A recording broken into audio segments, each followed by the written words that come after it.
খুব স্পেশাল একটা মানুষের বার্থডে ছিল, তো আজকে আপনাদের সাথে সেটাই শেয়ার করব। সেদিন ভাবির বার্থডেতে কী করলাম। হ্যালো এভরিওয়ান, আসসালামু আলাইকুম। আই হোপ সবাই ভালো আছেন। আলহামদুলিল্লাহ আমরাও ভালো আছি। তো এই তো আমরা রেডি হয়ে এখন যাচ্ছি হচ্ছে ভাবির বাসায়। যেহেতু ভিডিও শুরুতেই বলে দিয়েছি, খুব স্পেশাল একটা মানুষের বার্থডে ছিল।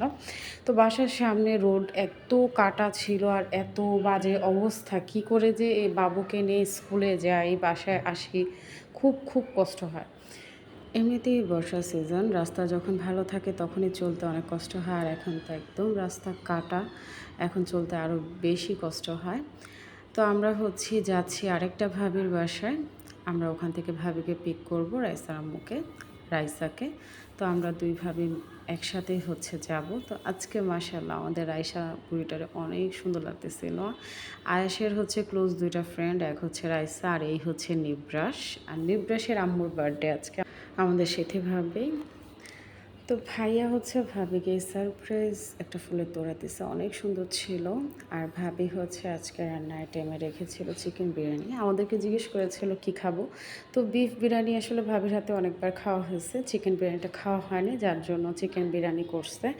আর আমরা আসলে চাচ্ছিলাম যে একদম শর্টকাট এমন কিছু রান্না করুক যেটাতে ভাবির কষ্ট কম হয়, সেই জন্য আসলে চিকেন বিরিয়ানিটা সিলেক্ট করা। তো খাবারটা মাশাআল্লাহ বরাবরের মধ্যে খুবই মজা ছিল, আমরা খুব এনজয় করছি। আর খাওয়া দাওয়া শেষে আমাদের পান ছাড়া চলেই না, সব সময় পানটা থাকবেই, দিনে আর যাই হোক 3-4টা পান আমরা খাবই।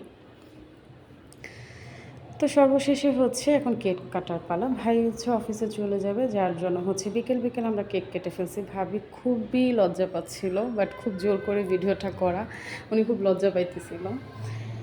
আর মা ছেলের এত সুন্দর একটা মুহূর্ত, সেটাও আমি ভিডিও করে রাখলাম। আর এদিকে একটা পুডিং বানাইছে ভাবি, দেখতে যতটা সুন্দর, খেতেও অনেক অনেক মজা ছিল।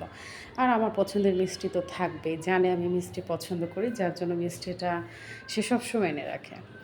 তো ভাই যেহেতু অফিসে চলে যাবে, এই জন্য আসলে তাড়াহুড়া করে কেকটা কাটতেছিলাম। ভাইও খুব লজ্জা পাচ্ছিল, আর ভাবি তো একটা কথাই বলতেছিল, বুড়ো বয়সে কিসের বার্থডে। বাট আসলে বার্থডেটা খুব স্পেশাল। আর এই স্পেশাল দিনটাতে ভাবির বাবা মা সাথে নাই, সো ওনার সব থেকে কাছের মানুষ ওনার হাজব্যান্ড, বাচ্চা, তারা আছে। আর আমরা তো আছি সাইড থেকে। তো অনেক অনেক এনজয় করছি, অনেক ভালো লাগছে। আর তাদের এত সুন্দর মুহূর্ত দেখতে অনেক ভালো লাগে, কেউ ভালো আছে দেখতেও ভালো লাগে সত্যি। মার্শাল্লাহ, আল্লাহ তাদেরকে অনেক অনেক ভালো রাখুক, এই দোয়াই করি। আর এদিকে ভাবি একটু বাসা বাড়ি ক্লিন করতেছিল। তো আজকের ভিডিওটা এখানে শেষ করছি, সবাই ভালো থাকবেন, আল্লাহ হাফেজ।